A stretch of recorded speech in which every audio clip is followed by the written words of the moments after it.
Eu sou professor de Libras desde 2004 na UPE.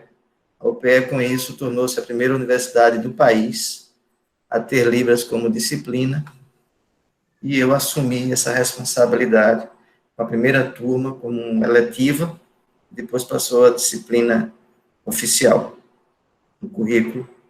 Então, a gente teve, atualmente eu estou com curso de Direito, com curso de Engenharia, e quando tem também no curso de Biológicas. A proposta da gente é fazer formação em Libras mesmo. Então, essa construção veio ocorrendo desde 2004. Daqui a pouco eu vou mostrar para vocês alguns livros que a gente tem e algumas passagens que a gente foi construindo. Nós temos também um modelo de curso, daqui a pouco eu vou apresentar para vocês também em termos de slide. E eu estou aí para a gente poder discutir.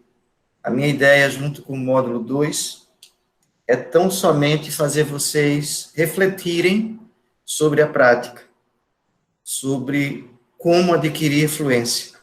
A discussão maior de muita gente é que eu sei os sinais, mas eu não consigo fazer e trava e a mão vem difícil, eu vou falar o quê? Aí dá aquele medo, e enfim, são muitas situações que as pessoas têm, e é isso que eu quero escutar de vocês, porque acontece com todo mundo.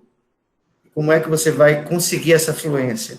Não sou eu que vou colocar, eu já vou fazendo até em Libras, ó, pegar a cabeça de vocês, serrar, abrir, soprar e botar assim, não vai ser dessa forma. Eu vou procurar dar elementos para vocês começarem a ter ideia de como chegar a esse ponto, mas é uma coisa muito pessoal, muito individual, tá? Até porque a gente não tem nenhum campo de experimento agora para colocar vocês para fazer estágio, principalmente nessa fase que a gente está vivendo.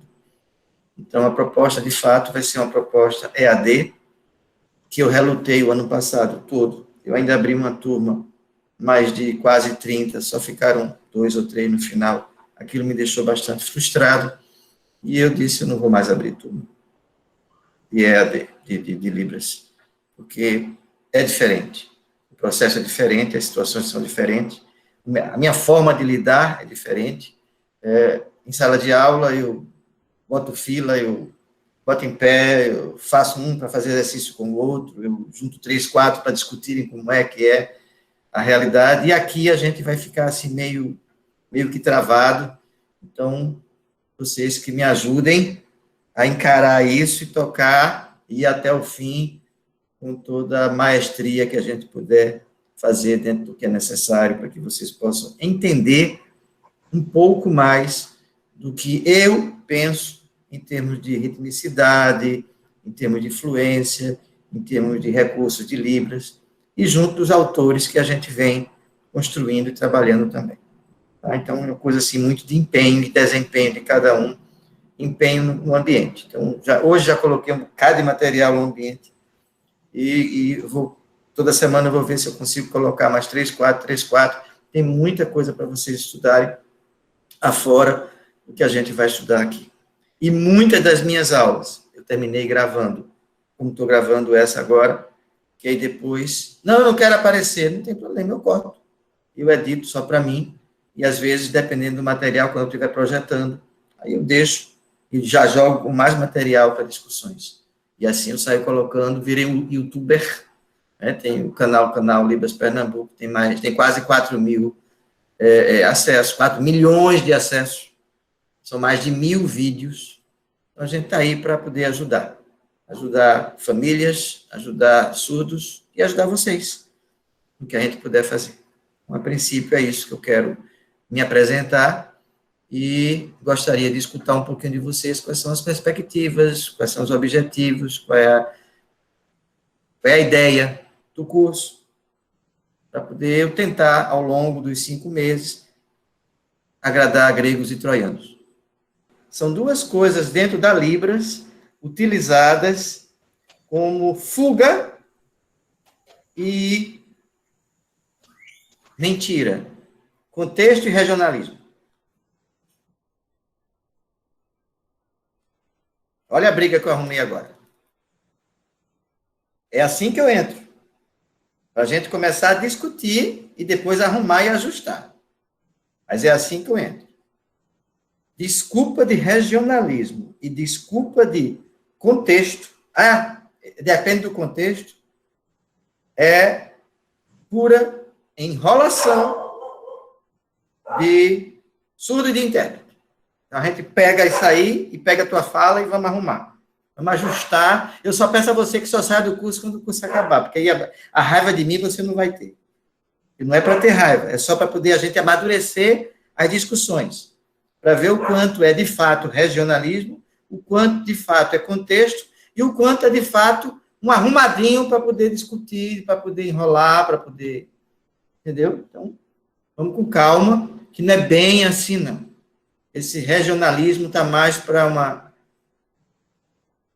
falta de estudo, está mais para uma acomodação, fuga, do que, de fato, o que seria regionalismo. Mas a gente vai entrar nessa discussão futuramente. Mas é bom deixar isso lá já de marca. Pela fala de vocês, eu já tenho o desafio de falar sobre 3 situações. Uma do regionalismo, a outra que eu mesmo trouxe, inclusive, foi uma discussão de uma entrevista que Manu fez comigo essa semana, e eu falei sobre o contexto, né? Quando o aluno do primeiro período, primeiro módulo comigo, já descarta essa situação de contexto, já começa a fazer a crítica. E a terceira coisa, quando ela diz que tem dois primos surdos, que não são fluentes em Libras, e que ela pratica o português sinalizado. E o quarto ponto a discutir é o português sinalizado. Então, o curso já começou, os slides eu vou apresentar daqui a pouco, mas já são 4 pontos que hoje nós já vamos começar a trabalhar sobre isso. Tá? E é interessante o seguinte, a minha proposta, que vocês entrem no ambiente, que vocês assistam às videoaulas, anotem as dúvidas, os questionamentos, estudem. Mas eu já sei o alfabeto. Eu sei que você já sabe. Mas a técnica que você usa, com esse material que está aqui nas minhas costas, para que você vá um dia precisar aprender a ensinar alguém, não digo surdo, porque nós trabalhamos técnica de ouvinte para ouvinte. Mas quando vocês puderem exatamente amadurecer como funciona esta construção, vocês vão poder ajudar outros ouvintes a aprenderem Libras. Aos surdos, a técnica seria outra. Então, vem aquela questão. Mas, e por um acaso, intérprete ensina surdo? Então, aqui a gente já está agora com mais um ponto a se discutir. A gente vai trabalhando e vamos discutindo, vamos construindo, vamos questionando, vamos argumentando.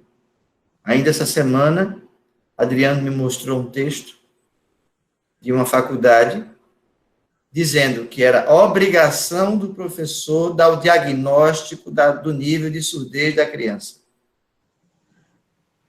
E aí, eu nem prestei atenção no que estava escrito, o Adriano chegou e disse, é função nossa, se não, isto não.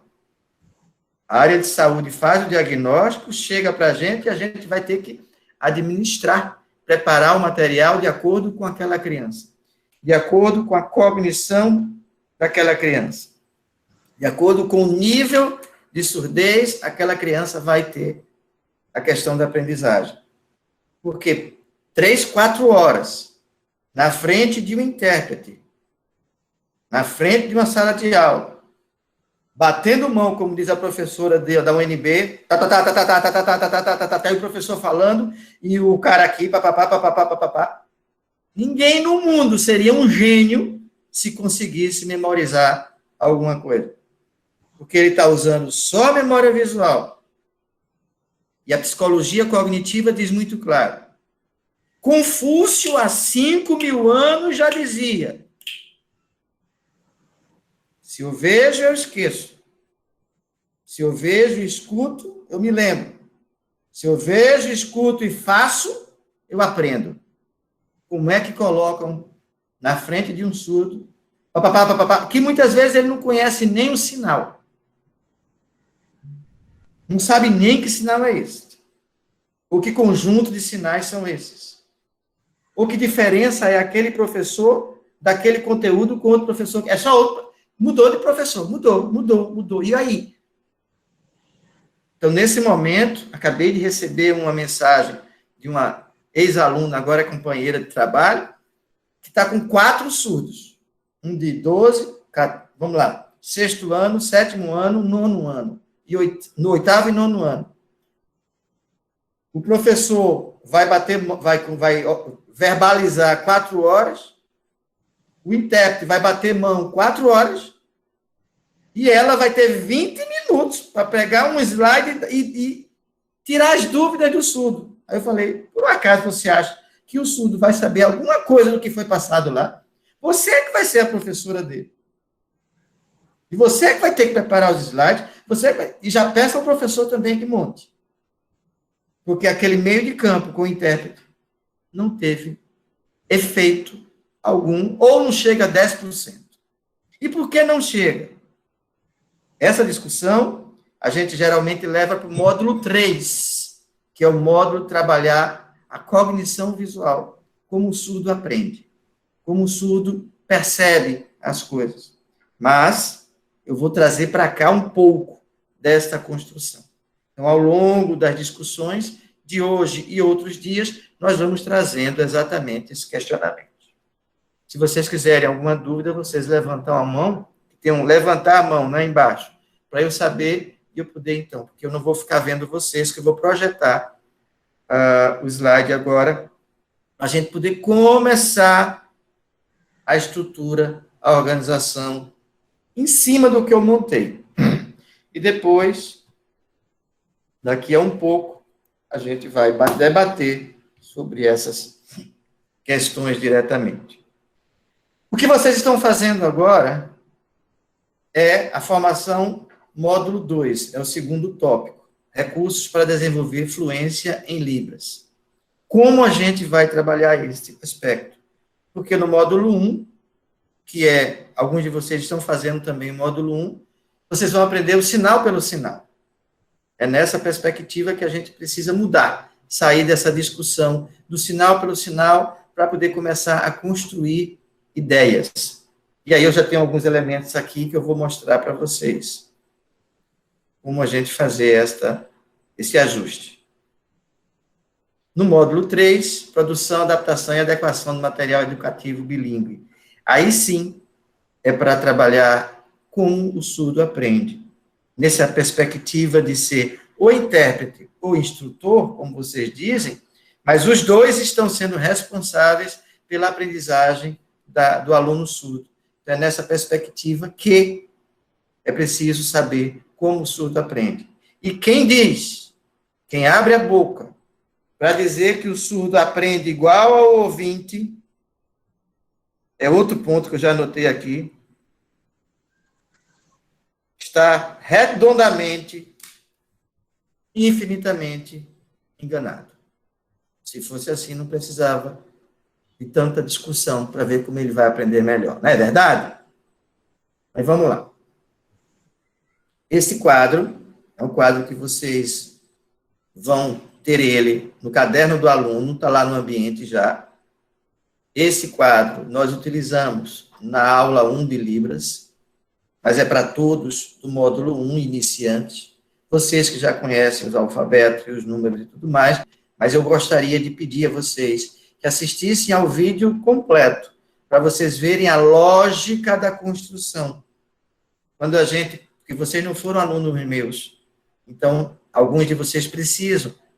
A pessoa, mas toda vez eu me confundo F com T. Se você assistir a aula, você vai tirar essa dúvida do seu aluno. Polegar na frente, F. Atrás, T. Então, F de frente, T de trás. F de frente, T de trás. Você já não tem mais esse problema. Ou então, como é que faz o P e o K? Peraí, mesma configuração, apontando é o P, subindo é o K, girando H. Aí você vai encontrar vários vídeos de surdo, de intérprete, do que for, fazendo o P com o dedo indicador para cima. Está errado. Você tem que se policiar para fazer dessa forma. Então, eu peço que vocês, quando entrarem no ambiente do Classroom, vocês já vão logo lá, tem o 4 Iratã. Assistam aquele vídeo da professora Ana Vargas, de uma criança que aprendeu errado, ninguém nunca corrigiu, e ele escrevia o nome dele errado. Então, vejam lá também. Vamos seguindo. Esse quadro de 80 configurações, nós realizamos ele em 2007. Tá? Tinha, na época, o de Tânia Mara Felipe com 64, o outro com 72, e nós editamos o livro em 2007 com 80 configurações. E aí saímos colocando nomes, para poder ficar mais fácil a compreensão. Então, a gente está aí para facilitar os estudos. Esses são os livros que a gente tem publicados, e esse do meio aqui, da 6ª edição, esse roxo com amarelo, 2019. Esse é o que está mais em voga nesse momento. E aqui atrás, embaixo, educação de surdos, comportamento, escolarização e mercado de trabalho. Esse surdez, cognição visual e Libras vai abordar a questão família, questão do surdo, formação do professor, formação dos profissionais de saúde. E educação dos surdos, comportamento, escolarização e mercado de trabalho vai abordar muito mais a questão do comportamento dos surdos, a questão da formação escolar, da sua escolarização, e mercado de trabalho, quando a gente foi convidado a várias empresas para fazer formação dos funcionários, dos colaboradores, e haviam conflitos assim imensos dentro da empresa junto com os surdos. Nós já anotamos tudo, são mais de 40 episódios que vocês podem ter acesso. Esse livro ele está com a edição esgotada, só tem o da 6ª. A educação de surdo está esgotada, e o meu compromisso foi de dividir ele em três partes e fazer colocar em e-book e liberar gratuitamente para a população. Bem, o que é o curso módulo 2? Com carga horária de 300 horas, educadores em geral. Por que eu boto educadores em geral? Porque até um porteiro é um educador. Até uma merendeira é um educador. Qualquer pessoa na escola, está dentro de uma escola, está envolvendo crianças, é um educador em potencial. Então, nesta hora, eu já vou logo dizendo, e o intérprete é um educador também. Essa história de vocês que querem ser intérprete e quem estiver assistindo e escutando a gente, ou quem já é intérprete. Essa história de que intérprete não vai ensinar, não vai educar, não vai orientar, isso não pode existir numa escola. Nós temos que ter compromisso e responsabilidade com a formação daquela criança. Nós temos que assumir esse papel.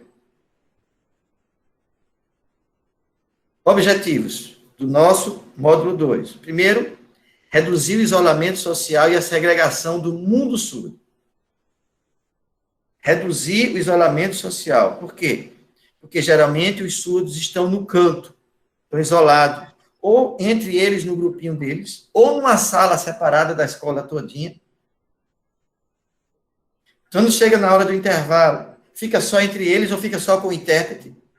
Não é porque não respeitam. Não. Se você começar a ensinar Libras para todo mundo, ele começa a conversar com todo mundo. Essa experiência eu já tenho. Então, essa história de ficar, não, é meu, é personal intérprete, é meu, não. Não é seu. A criança surda da escola é do mundo, é da sociedade. Vamos liberar essa história de dizer, não, porque ele é desrespeitado, Não, vamos trabalhar isso dentro da escola, para não ter bullying, nem ter nenhuma discussão a mais, para viver sem segregação. Muito menos nessa situação de mundo surdo. Não, é o mundo do surdo. Não tem essa história de mundo surdo. Tem a história do mundo com a sociedade. A gente tem que aprender a viver e a conviver e interagir um com o outro. E o segundo parâmetro, e o segundo objetivo, conhecer os parâmetros e recursos da Libras. Nesse aspecto, os parâmetros muitos vocês já conhecem. Mas na hora de trabalhar os recursos, aí complica. Quais são os recursos? Né? E aí vem, para desenvolver habilidades educomunicacionais com fluência, ritmicidade, cadência em Libras. E daí, quais são os recursos? Classificadores, marcadores, ponto referencial e fé cênica. Então, é nesse sentido que a gente precisa continuar a compreender como trabalhar o que é de fato um sinal, o que é de fato um classificador. Isso precisa ser distinguido, ser distinto, ser observado. Não que eu vá precisar, não, agora eu estou usando classificador, não, agora estou fazendo um sinal, não, agora não é começar a fazer essa separação.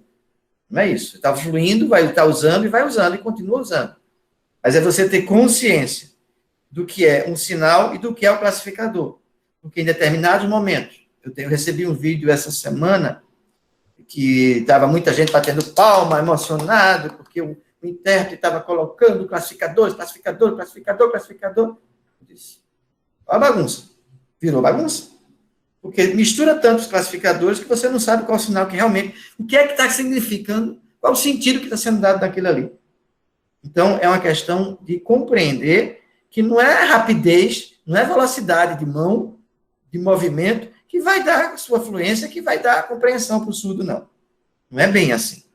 Também trabalhar os marcadores, determinar os lugares, ponto referencial, saber qual é a sua posição em relação ao que está sendo interpretado, e a fé cênica, que é um elemento das artes cênicas que a gente traz para a Libras, para poder facilitar a compreensão e interpretação do sujeito. Então, enquanto instrutor de Libras, e nesse momento eu preciso dizer a vocês, antes de pensar em ser intérprete, vocês precisam ser instrutores. Porque se vocês estão diante de crianças que não sabem de Libras, não adianta você ser intérprete. Ele não sabe Libras. Você tem que ser instrutor. Então, tem que aprender essa distinção. Tá? Semelhança, diferença estratégica e metodológica diferenciada na ensinagem e aprendizagem. Então, é preciso reconhecer a pessoa surda para reinventar sua cognição. Você precisa entender, conhecer, compreender que experiências ele tem. Imagine você, o que é que a gente fala para um professor? Conheça a sua turma, faça um diagnóstico da sua turma, veja o que é que eles já conhecem para interagir, para depois, então, cada um, a partir desses conhecimentos, começar a trazer novos conhecimentos. Aí o que é que faz com o intérprete? Chega na sala de aula, muitas vezes não conhece a criança, não conhece o aluno, seus conflitos, sua dificuldade, muitas vezes não sabe. Eu tenho um depoimento de uma ex-aluna nossa, a Marcela, como você não conhece, eu posso dizer o nome para poder não esquecer, a Marcela. A Marcela chegou e disse, eu estava contratada pelo Estado na escola, e o professor falou, e eu entendeu, ele entendeu. Daqui a pouco, a Marcela ficou agoniada com isso, e perguntou, entendeu o quê? O menino não sabia explicar nada. Ele não entendeu, foi nada. Ele só fazia dizer entendeu. Só fazia repetir sinal. Tá? Então, é preciso, então, justamente, despertar para esses aspectos bem pesados e negativos da escola. Para não se repetir. E vocês, com essa função, quer de instrutor, quer de intérprete, têm responsabilidade com essa criança. Então, para isso, é preciso entender logo um ponto que eu trago aqui para vocês entenderem. Vamos lá. O que é que se fala na escola? Ah, é surdo. E por isso, trata aquela criança de um único jeito, joga Libras, faz qualquer outro tipo de estratégia, mas não procura entender se a criança tem residual, se a criança é oralizada.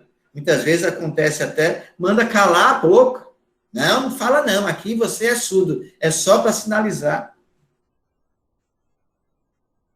Gente, nós temos uma experiência com o nosso amigo Luiz, de Portugal, de Lisboa, das escolas marroquinas de Lisboa, Marrocos, lá em Lisboa.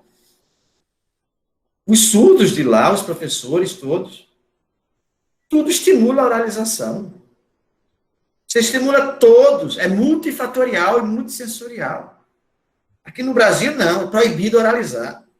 É proibido. Não, vamos acabar com isso.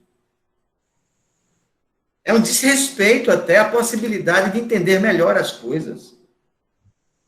Então, a pessoa tipo 1, audição, nível leve, nível moderado e severo, porque leve não é deficiência, usa aparelho, oralizado, fez implante coclear, usa aparelho externo, é o tipo 1. Esse aprende de um jeito. Mas o tipo 2 é o nosso com maior dificuldade.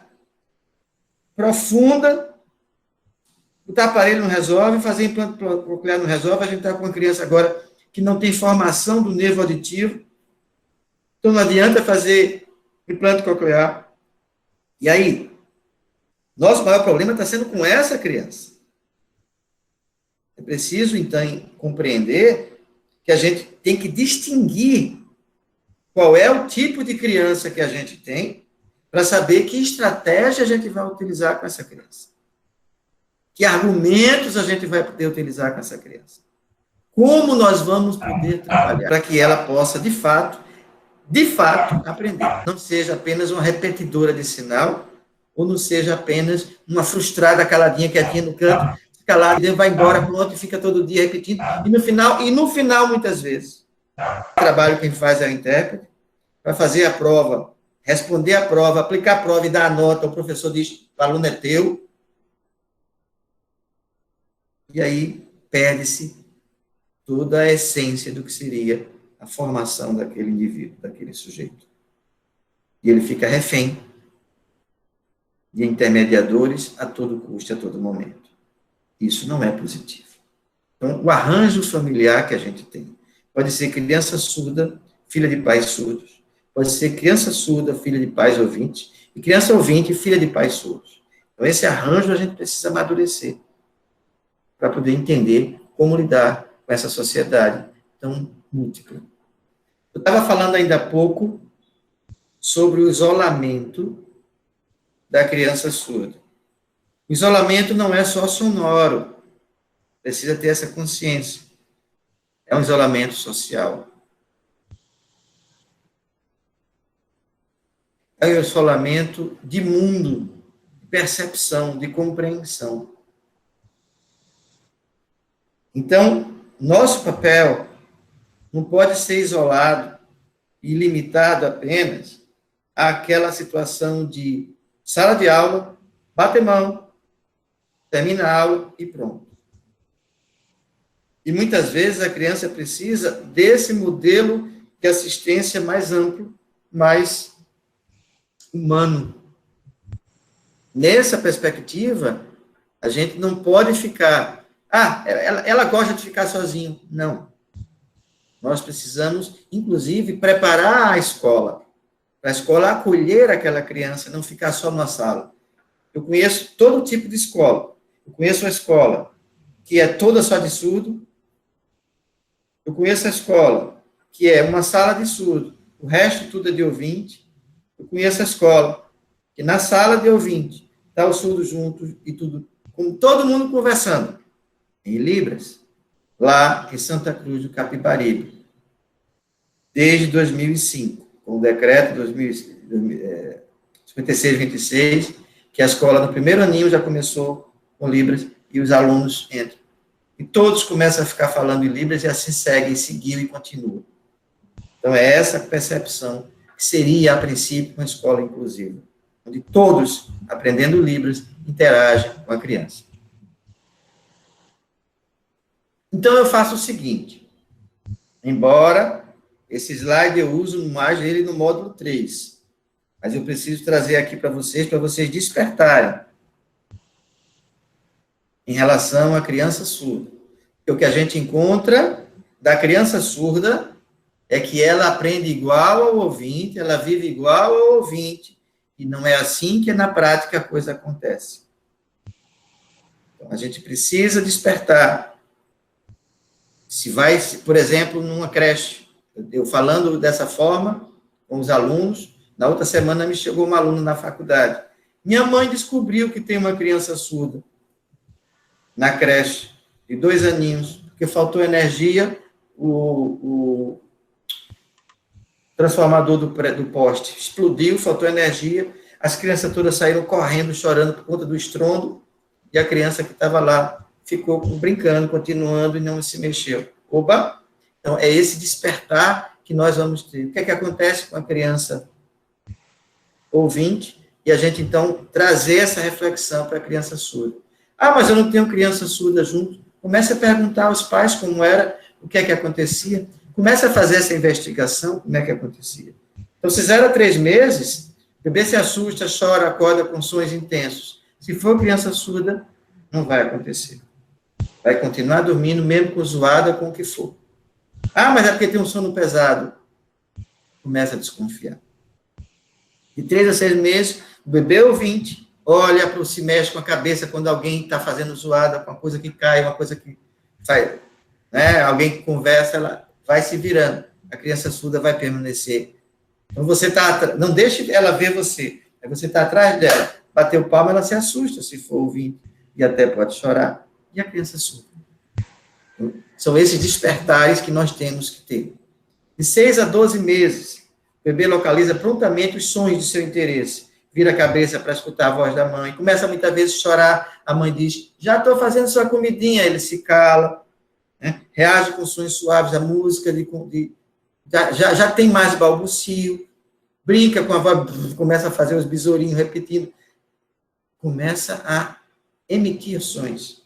E a criança surda, que não tem essa audição, ela vai emitir ou ela vai ficar mais calada, mais intrínseca, mais lela? E aí é quando Maria Cristina Solé, que é psicanalista, quem puder comprar esse livro, anote aí o nome dele. O Sujeito Surdo e a Psicanálise, de Maria Cristina Solé, foi a tese dela de mestrado. Para mim é um livro de cabeceira. O Sujeito Surdo e a Psicanálise. Para mim é livro de cabeceira. Quem quer trabalhar com surdos tem que ler, reler, tem que riscar, tem que questionar ela, como eu questionei. Eu trouxe Solé para a gente fazer um curso de um final de semana, para poder eu entender o que estava acontecendo com a minha cabeça. Tá? Então, para ver como é que a criança reage. Certo? E quando toda criança, nessa fase menor, primeira infância, ela está muito no mundinho dela. E a mãe, na sua maternança, ela chega e a mãe vai, ai, coisa mais linda, parece com esse pezinho, está na hora de comer, vamos tomar um banho, e vai conversando, e a criança vai prestando atenção, vai brincando com o dedo, vai se descobrindo o corpo. Isso acontece com a criança surda também. Aí a mãe diz, mas ele é surdo, não vou mais falar. Aí não tira essa criança desse mundo. E aí termina a criança vivendo aquela situação de isolamento. E isso repercute mal psicologicamente. A criança com 1 ano, o bebê aponta, procura objetos. Eu tive um filho que chegou aqui nessa sala onde eu estou, olhando para uma coisa chamada bola. Estava lá em cima. Ele apontou e querendo. 1 ano e 14 meses, 1 ano e 2 meses. E agora? Se for a criança surda, eu não vou estar com a bola na mão, né? A bola vai estar lá, em cima. Aí ele vai dizer, bola, quer? Bola, quer? Oh! E aí ele vai, com 1 ano e um pouquinho, ele já vai começar a fazer.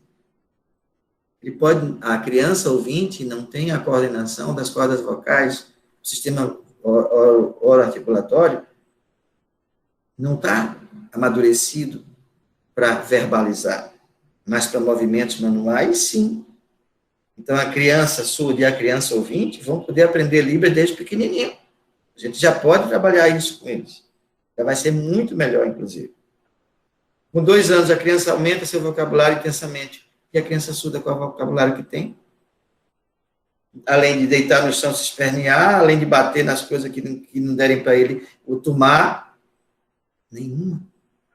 Se não tiver uma família que se envolva com Libras, que aprenda Libras, que tenha uma comunicação, quem está orientando para isso? Então, É preciso que a criança surda. Se aos 2 anos a criança ouvinte já tem um vocabulário imenso de palavras, a criança surda aos 2 anos precisa ter isso também. Então a gente tem que trabalhar isso desde o primeiro aninho de vida. Diagnosticou a surdez, já começar a trabalhar. Aos 3 anos, ela vai trabalhando exatamente o quê? O seu desenvolvimento da linguagem social, vai evoluindo lógicas construtivas e tudo. É isto que é importante. A gente saber e poder comparar, como acontece com a criança ouvinte. Isso aqui eu deixo nas aulas para poder servir como um tapa de luva nos profissionais, todos de modo geral. Uma vez eu cheguei na sala de aula e a professora estava aplicando uma prova para as crianças e uma das questões de lá, com o desenho da galinha, qual era o som da galinha para uma criança surda. É trágico para não ser cômico, porque ela só vai aprender, se for uma criança surda profunda, bilateral, só vai aprender se alguém disser para ela, ela vai responder, mas ela não vai escutar. E aí? Então, o que diz aqui nesse slide é exatamente isso. Qual o som desses animais? Isso aqui é para chegar, a gente compreender, vocês, nós, ouvintes, vocês entendem o que está escrito? Não. É a mesma situação para a criança surda. Não entende o que está escrito. Não entende o que é que está sendo feito. E aí eu digo isso com toda tranquilidade, porque me faz lembrar uma surda que tinha 15 anos na época, ficava na sala de aula com a gente, eram 2 irmãos e uma amiga, isso 2012, 12, 13, lá na Poli. E quando eu estava dando sinais, num determinado dia, com os sinais de animais, ele perguntou se o cachorro falava. Cachorro, fala. O gato, fala. Né? O gato, fala. Aí eu disse, por quê? Perguntando, por quê? E aí ela disse, que mexe com a boca. Como ela não escuta absolutamente nada, ela não tem essa noção.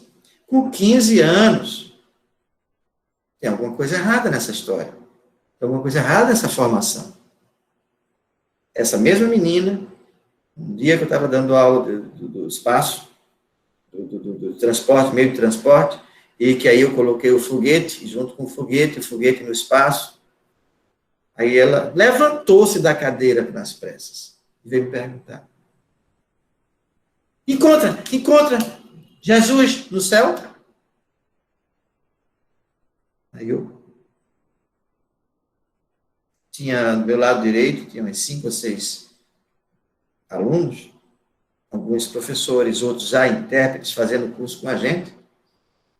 E eu disse, não encontra Jesus. Não, Luiz, por favor, não é assim. Por favor, senhor, não misture as coisas de religião que vocês falam nos templos de vocês com a questão da educação escolar com seriedade e responsabilidade. A escola tem que ser laica e nós temos que ensinar com seriedade. Não vai encontrar nunca Jesus no céu. Vocês é que comecem a trabalhar que esse Jesus é um Jesus de energia, é um Jesus de espírito, é um Jesus de outra forma, não é o Jesus físico, não. Né? Segundo ponto. E agora um terceiro ponto, mais grave ainda. Conversando com um surdo, isso foi o ano passado, pelo WhatsApp, e eu perguntei a ele se encontrava Jesus, e ele disse que tinha 7 Jesus na igreja dele. 3 homens e 4 mulheres. Desculpe, 4 homens e 3 mulheres. Eram os intérpretes. Porque na hora de fazer a estruturação da fala, ele assumia o termo como se fosse ele o Jesus. Encontrar Deus. E ele disse que encontrava Deus, Jesus não, Deus, na igreja. Então a gente tem que ter muito cuidado, muita responsabilidade com o que a gente está falando, com o que está fazendo e com o que está praticando. Quando eu falo dessa forma, aí eu trago exatamente os diferentes olhares. Eu entrei numa crise violenta. O verbo olhar e o verbo ver é a mesma coisa. Tem até um vídeo que eu fiz, veio olhar, que é a mesma coisa, mas eu não tinha despertado para essa situação. Eu fui ver quais os sentidos que existem para você olhar. Então, você pode um olhar profundo, um olhar analítico, um olhar crítico, um olhar compreensivo, um olhar amoroso, um olhar ampliado, um olhar sensível, educativo, cuidadoso. Aí vem um olhar de rejeição, de interesse, de medo, questionador, um olhar de respeito, um olhar religioso, um olhar sensual. Vem um olhar de surpresa. Gente, para o surdo, que passa 4 horas olhando para o intérprete, qual desses olhares ele está aqui, sendo para o intérprete, sem ser o de aprender? Vocês estão conseguindo entender o que eu estou colocando? A gravidade do problema é muito, muito, muito, muito grande. Porque a gente coloca a responsabilidade na criança e diz a ela, está vendo? Ainda acha que está olhando, ainda acha que está observando, ainda acha que está aprendendo com o que está olhando. Luiz, e o que é que tem isso a ver com o curso de fluência? Tudo. Porque é a partir dessa percepção que você tem que mudar o seu olhar, tem que mudar a sua prática, tem que mudar a sua construção e reconstrução para poder o aluno aprender.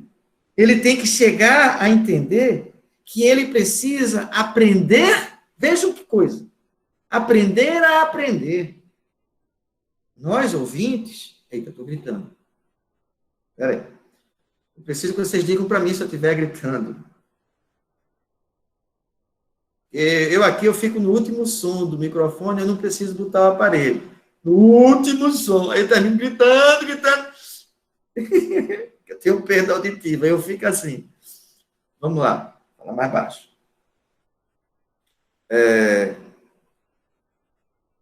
As crianças, quem tem pedagogia de formação sabe.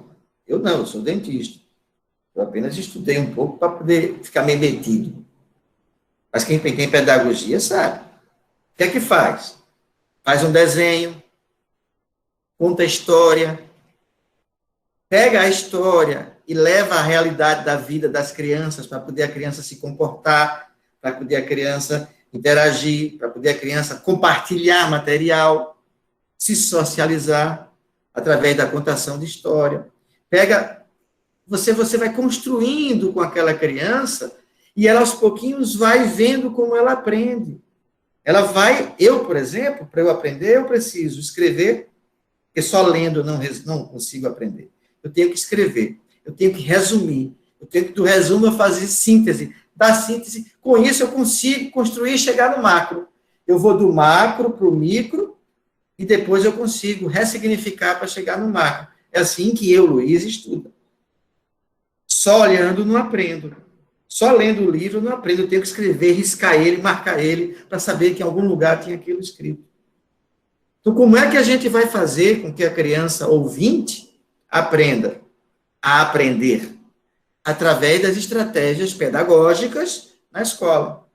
E quais são as estratégias pedagógicas que estão sendo trabalhadas com a criança surda? Não tem, pessoal. Não tem. A gente não consegue perceber, ou a gente não consegue ter esses recursos para compreender quais são esses materiais. O que é que se faz? Entrega a imagem, pronto, ele aprende com a imagem. Ou então, como está fazendo em Petrolina, uma surda pega um pedaço de revista ou um pedaço de imagem, entrega lá para ele, dá o sinal daquele bicho, uma coisa ou outra, 5, 6, passa meia hora e vai embora para outra escola. E diz que aquilo é Libras.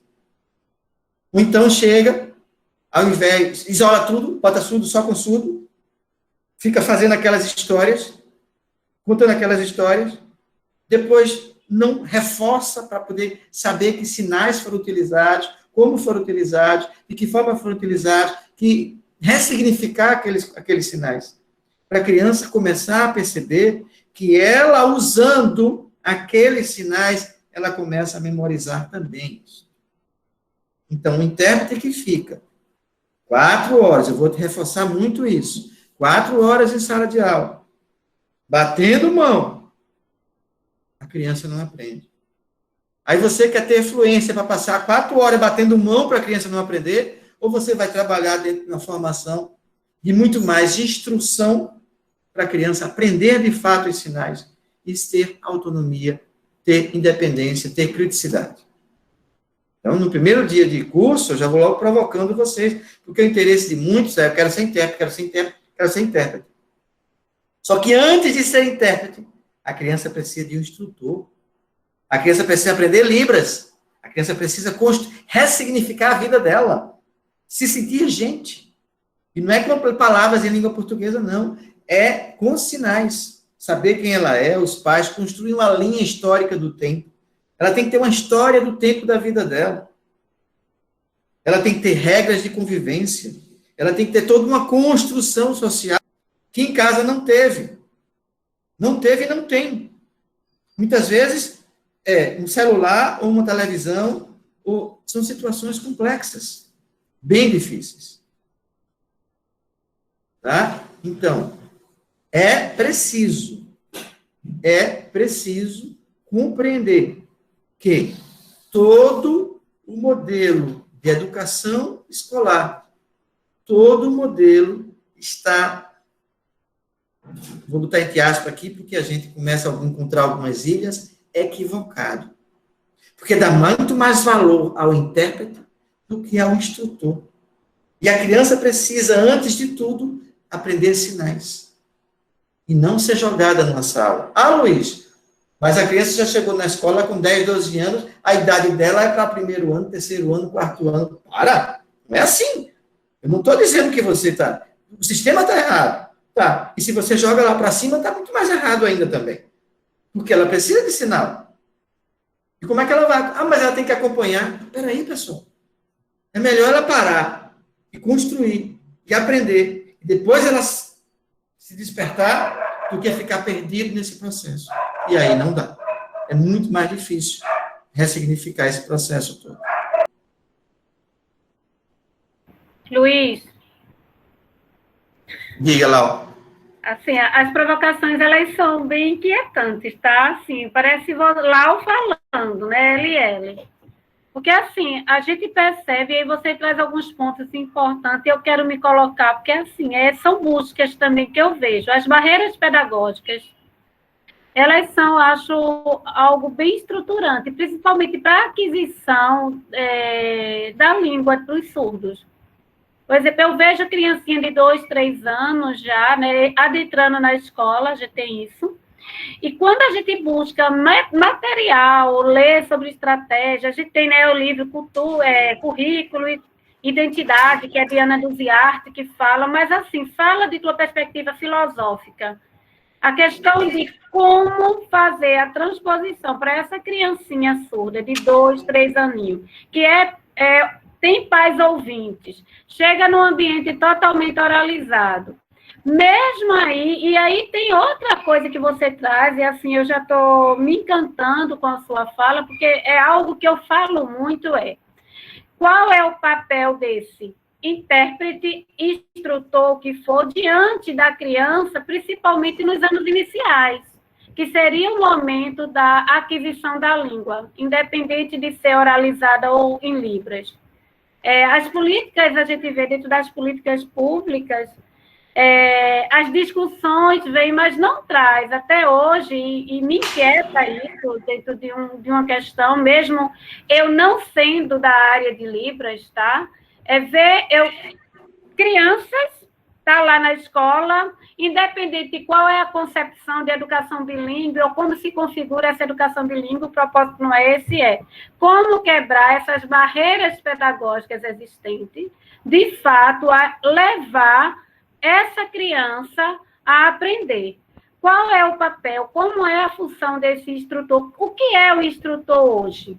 Né? Porque a política também ela difere o instrutor do intérprete, mas também ficou naquela discussão da lei, mas não traz dentro de uma perspectiva de realmente trazer uma política pública voltada à definição desse sujeito, dessa pessoa. E aí, quando a gente recebe intérprete, parece que é André, né, que aqui que é intérprete, tá? A Rosana também parece que já está nessa discussão.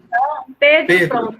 Quando o intérprete chega, e aí eu digo assim, dentro de brigas mesmo, não, eu sou intérprete, meu papel não é ensinar. É uma discussão muito ampla isso, tá?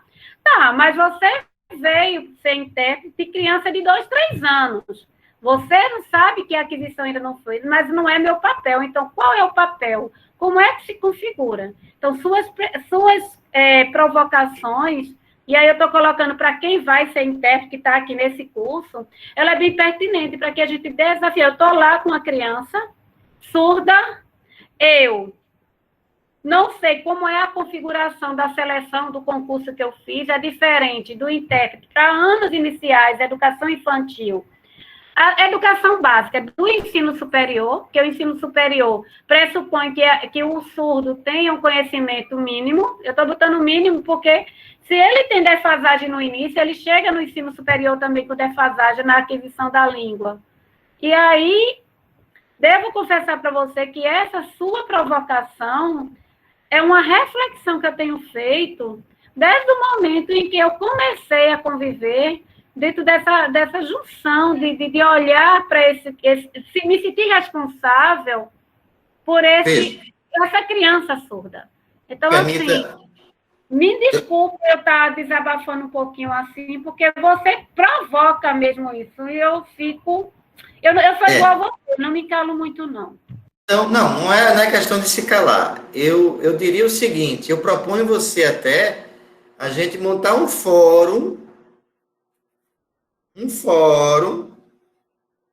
para a gente poder discutir esse tema com quem tiver interesse de discutir esse tema, para a gente não desviar tanto o foco, entendeu? Porque eu provoco, mas eu provoco para vocês poderem refletir e voltar para os seus nichos de vocês e entrar no embate.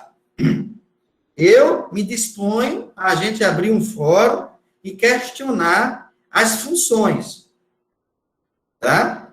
Mas, de qualquer forma, como faz parte dessa discussão entre o instrutor e intérprete, né? E que a gente está na formação aqui, eu digo para você o seguinte, veja bem,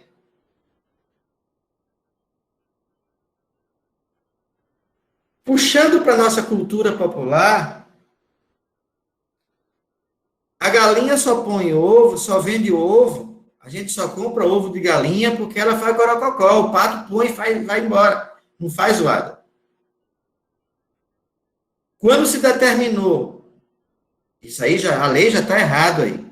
Quando se determinou que o surdo é que vai ser instrutor, quem determinou isso? Ninguém. Mas tem uma tendência dos intérpretes e de professores e academicistas de manipular para só ser instrutor se for surdo. Só vai ensinar Libras se for surdo, como se ser surdo, né, a deficiência fosse o diploma, o certificado da competência a ser docente. Como se ser surdo fosse currículo. Lamentavelmente, é assim que estão fazendo. Inclusive, estão botando os surdos para ensinar, surdo que não tem nem competência nem formação. Quando eu falo formação, não é um certificado, não, porque ele pode ter. Porque estão dando certificado aí à vontade. Estão dando, tem faculdade privada e pública que está dando certificado para surdo, para ele ser instrutor. Eu conheço. Agora, o problema não é o certificado, o problema é a competência para assumir aquele papel. Aí é que é a bronca. Mas vamos fazer o seguinte, você falou uma coisa aqui, eu já preciso logo marcar também como ponto. Quando você disse, aquisição da língua dos surdos. Libras não é dos surdos.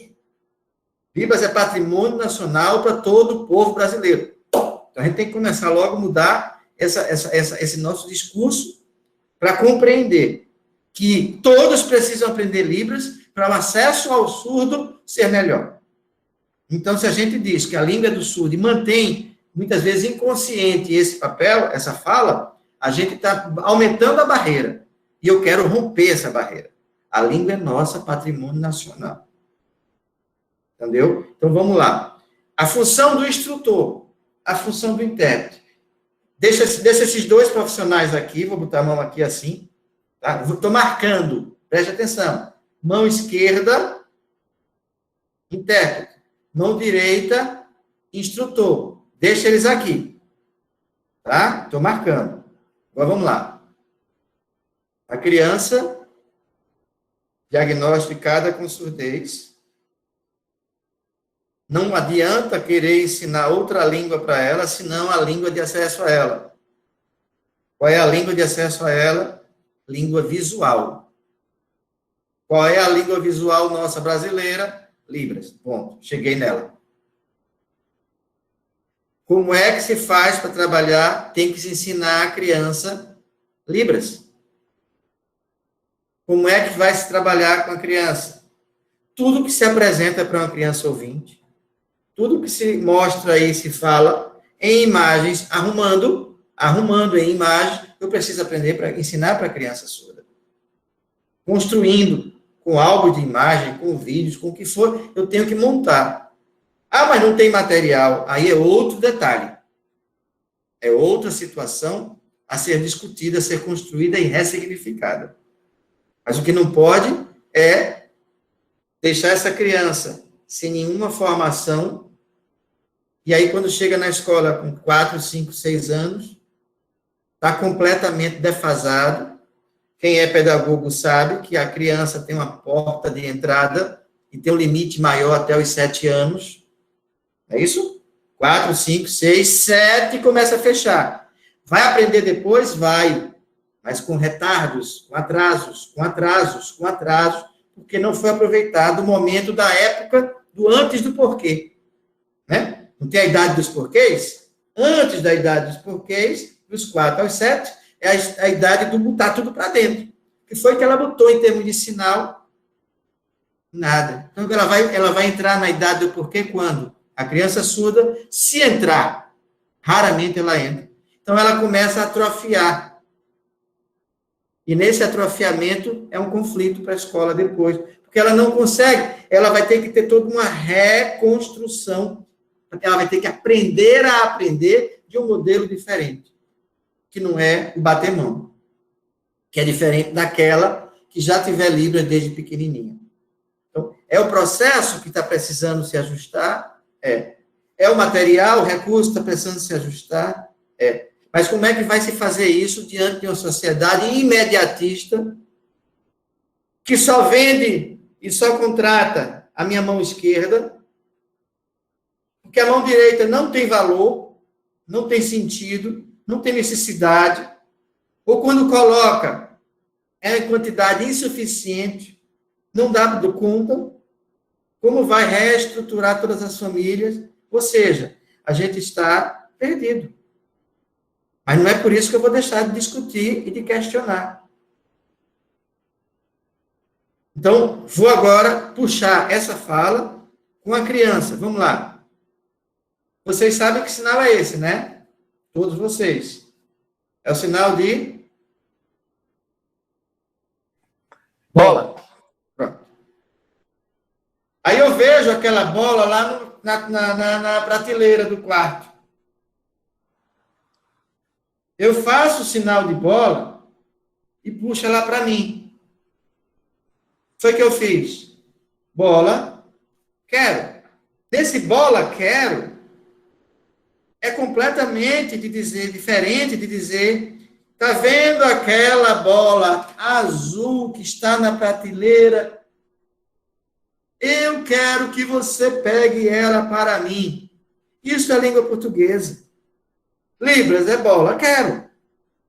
Então, a primeira coisa que vocês vão precisar aprender, quando for fazer a interpretação, ou quando for ensinar, Libras ensinar, vocês têm que fazer esse ajuste. Para não ser português sinalizado. Então, agora eu já fiz a ponte para o curso. O curso da gente é para cortar ao máximo essa questão do português sinalizado.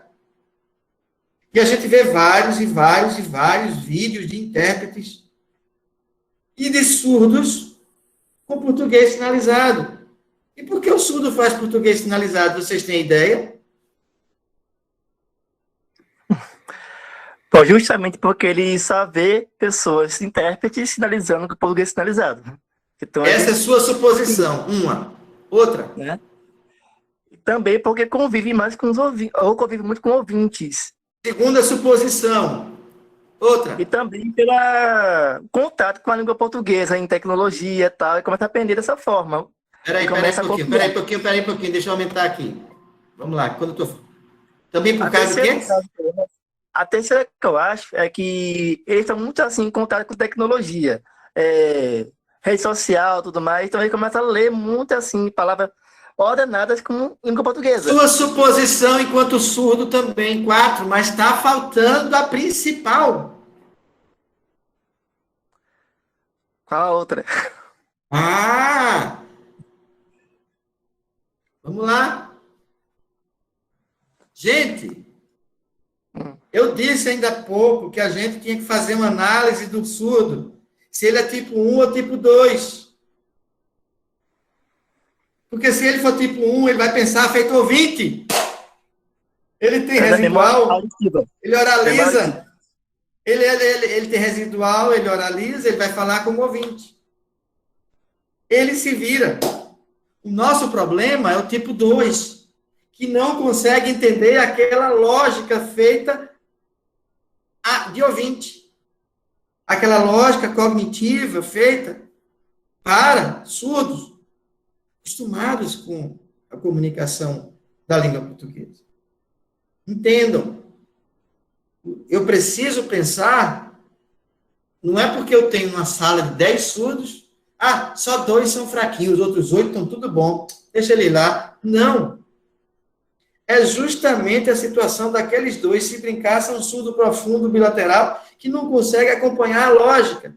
O que é que eu preciso fazer para mudar essa lógica? Eu preciso fazer com que ele seja visual, ele tem que aprender. Lembra dos 42 tipos de olhares?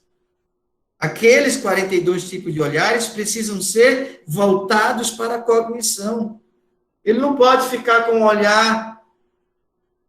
E ainda tem o tipo do surdo que olha, joga a bola para um lado, joga a bola para o outro. Se o intérprete parar, continua, fica brincando, não presta atenção. Ainda tem esse, que não está nem aí com o que está fazendo.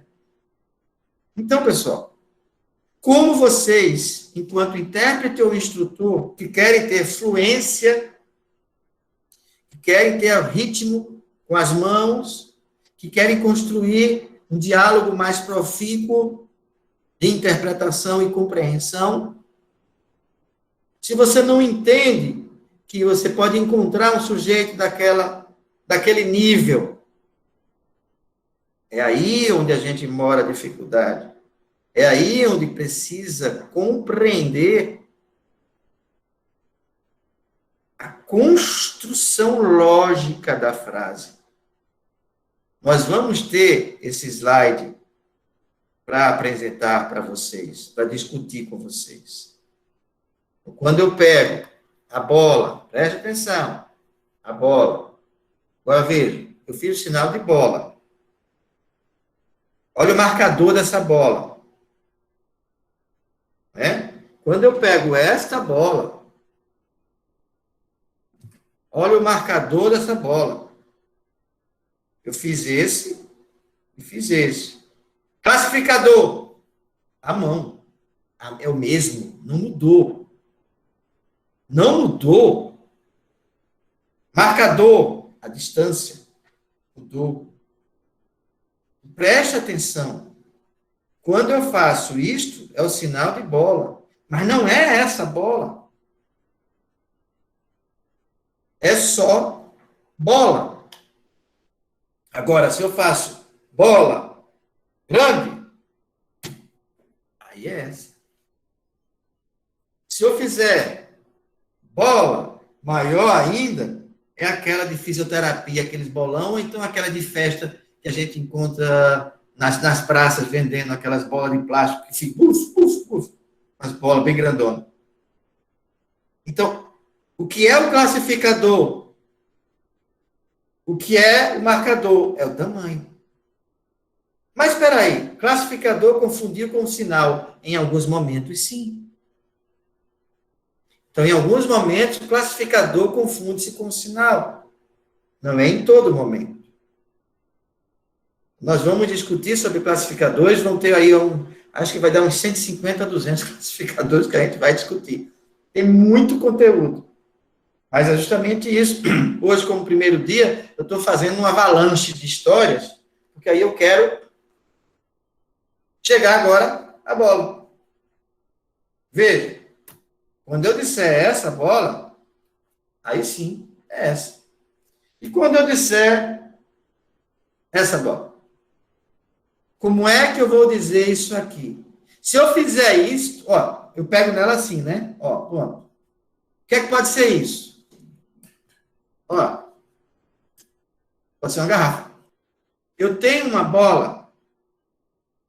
Aqui é o sinal. Configuração da mão em garra. Naquele quadro de 80 configurações, está lá escrito, em garra. Que é, ó, a garra. A gente usa esse. Esse é o sinal de bola. Mas se eu quero uma bola maior, eu tenho que fazer este e crescer. Tamanho. Se eu quero uma bola menor, eu posso fazer esse e isso. Uma menorzinha. Ou, no caso dessa, eu posso fazer essa. Ó, porque ela fica aqui. Então, eu uso isso aqui. E aí, jogo. Mas acontece que se eu só pegar e jogar, eu posso estar pegando e jogando uma garrafa. Eu posso estar pegando e jogando um celular. Eu posso estar pegando e jogando uma lâmpada. Ou seja, isto aqui é um classificador que funciona para várias coisas, diferentes coisas.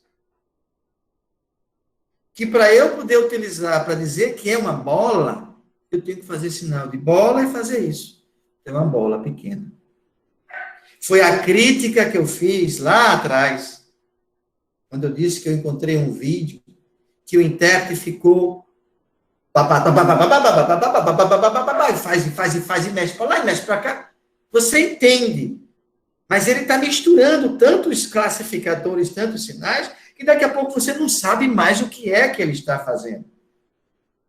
E ele pode estar fazendo muito lindo para ele, os admiradores dele. Para ser educador, nunca. Não tem aquele professor que, para ele sabe muito bem, mas para dar aula, ele não tem jeito. Não tem esse professor? Não tem? Pronto. É aquele intérprete. É aquele outro surdo que dá aula. Sabe os conteúdos, mas não sabe ensinar. Então, eu preciso que vocês amadureçam. Qual é a importância do classificador e do marcador nesta construção conceitual? Qual o olhar que o surdo está tendo para você para saber se ele de fato está aprendendo? Regionalismo. Gente, eu sei que quando a gente fala de macaxeira no Nordeste, é aipinha no Mato Grosso, São Paulo. Eu sei. Mas é diferente o que está acontecendo. Em relação a Libras, eu conheci um professor de matemática em Feira de Santana, que ele não gostava dos sinais da professora de Mato Grosso, da faculdade de Mato Grosso, criou os sinais dele. Isso não pode ser regionalismo. Isso é psicose. Você criar seu próprio sinal, porque você não gosta do sinal do outro. Ou então, muitas vezes, não estuda um sinal e faz pela sua percepção. Eu estava num seminário dentro do auditório da Univasf, falando sobre Zika vírus, chikungunya e a dengue, chega a surda para dar um sinal para cada uma das doenças em cima do mosquito. Não tem sentido. É vírus, que é diferente, não é o mosquito. Isso não é regionalismo, isso é falta de estudo. Por isso que eu chamei isso de fuga. Então, muitas vezes, esse discurso de regionalismo é falta de estudo. O sinal de verde nosso é este. Recife usa, Nordeste usa, verde. São Paulo usa aqui. Eu não sei para onde ele vai com verde aqui. Porque aqui você associa a letra V e a mão. E aqui, o que é isso? Tem surdo que rejeita o princípio da língua portuguesa, do M de marrom, do P de preto. Quer rejeitar para se afastar da língua portuguesa. Por que é isso? Se ele precisa da escrita da língua portuguesa. Mas é falta de estudo. E outras situações de regionalismo que não tem nada de regionalismo, não. Quer ver outra situação? A Universidade Federal de Santa Catarina abriu o curso de Letras Libras. Para o Brasil todo. Eram 14 faculdades, depois ficou em todas as faculdades. A dona do curso lá da UFSC só liberava a formação se tivesse do jeito dela, do modelo dela. Aí ela bota os sinais de Santa Catarina em todos os vídeos das aulas dos surdos. Aí invade Santa Catarina com os sinais de Pernambuco, os sinais da Bahia, os sinais de Fortaleza, os sinais... Bagunça. Uma bagunça total. Por quê? Porque não existe um padrão nacional. Aí tem um outro dicionário que bota o nome Língua de Sinais Brasileira. Mas não é esse o nome oficial. O nome é Língua Brasileira de Sinais. Aí esse cara bota esses dicionários, diz que é trilingue nacional, a metade dos sinais de lá são de São Paulo. Até o bairro Ipiranga tem sinal lá. Mas não tem aqui, por exemplo, de Recife, Caxangá, Iputinga, Boa Viagem. Não tem, ou seja, a prioridade é lá, e chama isso de nacional, e ainda bota o nome errado, e nas provas de concurso, está lá perguntando o nome da língua. Eu já vi essa prova, essa questão. O nome da língua oficial, regulamentada pelo Decreto 5626, qual é? Língua de Sinais dos Surdos, Língua de Sinais Brasileira, Língua Brasileira de Sinais. Aí você vê o dicionário escrito Língua de Sinais Brasileira, escreve errado, ele induz ao erro. Isso é regionalismo? Não. Isso é tentativa de manipulação e rejeição da Libras. Porque LSB é um movimento que se nacionaliza com alguns guetos para ir contra a Libras, o nome. Porque lá é língua de sinais italiana, língua de sinais gestual, língua de sinais portuguesa, língua de sinais alemã, aí está querendo impor para a gente aqui que não seja Libras. É um gueto de dissidência, quer dizer, questões políticas. Então, onde é que está o regionalismo nisso aí? Não é regionalismo, não. São donos da Libras em cada cidade, em cada estado, e muitas vezes o intérprete se adona, o surdo se adona, e chama que é a língua do surdo. Não pode ser assim. Não é assim. É patrimônio nacional de todo brasileiro. E tem outras e outras discussões. Quando eu falei do contexto, aí é outra situação, que é também outra enrolada. Depende do contexto. Não digam isso para mim, não. Eu vou quebrar agora na emenda. Eu não tenho uma história que é de pequeno que a porca torce o rabo. É assim, né? Vocês conhecem esse ditado? Eu conheço por aqui. Não sei onde é que vocês têm. É de pequeno que criança, em outras palavras, de pequeno que criança começa com uma criação. Tem que educar. E eu já vou logo dizendo, contexto é outra mentira. Por que mentira? Vamos lá, presta atenção. Eu estou atravessando pela janela, olhando um bosque, olhando uma área de natureza cheia de árvore. Eu estou passando por uma floresta e vendo, lá na frente a árvore balançou. Eu encontrei 14 motivos. Aí Manu me trouxe o 15º motivo, né? Poxa vida, 15 funções. Qual foi o contexto? A árvore que balançou e acabou, ninguém explora mais. Ninguém vai lá verificar de fato o que foi que aconteceu. Por que balançou? Quem balançou? O que balançou? Qual o motivo de ter balançado? Quais os riscos do balanço? Ou seja, o surdo fica limitado, não, é o contexto. E isto é apenas uma ideia da situação, e não a realidade em si a ser vivenciada, construída e aprendida. Outra coisa, Silvia trouxe a palavra dizendo que os surdos não têm influência em Libras, os primos dela. É outra questão muito grave. Inclusive, UFSC manipula de um jeito que eu não sei até que ponto ela vai aguentar essa manipulação, mentindo que Libras é natural do surdo.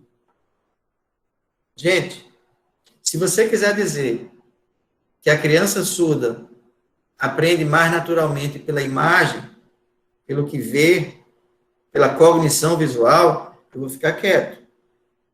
Mas dizer que Libras, a língua, é natural do surdo, essa sim é a maior mentira, a maior blasfêmia, o maior absurdo. Porque do jeito que a gente aprende a língua portuguesa a falar, e depois vai aprender a escrever, o surdo também aprende. Tem que ser aprendido. E como os pais não sabem Libras, e o que ele vai aprender é sinal caseiro, sinal gestual caseiro, não é natural. Natural se tivesse um ambiente em casa em Libras. Natural se tivesse os pais sabendo Libras. Natural se a criança tivesse Libras desde a infância. Mas não é o que a gente tem. Então, esse discurso que Libras é natural é uma tentativa de forçar a barra. Não, não é natural. Ah, mas você está com um conceito de natural, não sendo como sendo a primeira língua. Mesmo que seja a primeira língua em casa, é caseira, é o qual? É caseira. Não é a Libras. São sinais caseiros, como o Silvio coloca. São sinais caseiros. E diversas crianças têm sinais caseiros. Então, não é natural. Tá? Outro ponto, que aprende igual ao ouvinte, é uma mentira. Porque se fosse verdade, a gente não estava aqui discutindo há quase 2 horas como trabalhar a educação de surdos melhor para eles aprenderem melhor. Não estava aí tantos surdos que não conseguem terminar o ensino médio, ou aqueles que estão na faculdade e muitas vezes não sabem nem o que estão estudando, ou se estão estudando, muitas vezes não sabem como vão fazer. Por quê? Porque não estão tendo a formação adequada. Então, 1, 2, 3 dos 50 ou 60 que entraram. Então, não é bem assim como se fala. Tá?